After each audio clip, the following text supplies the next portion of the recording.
गवनवा पढ़त स्कूल राजा मांगई गवनवा पढ़त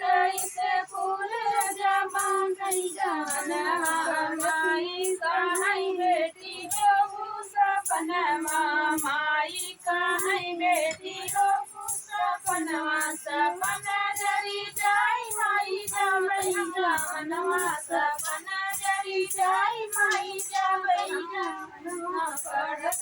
स्कूल राजा मांगई गवनवा पढ़त स्कूल राजा मांगई गवनवा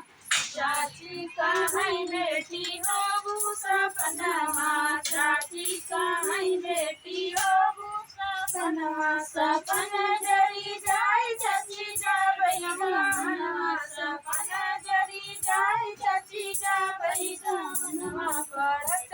स्कूल राजा मांगई गवनवा पढ़त स्कूल राजा मांगई गवनवा भैया कहाई बहिनी हो सपनवा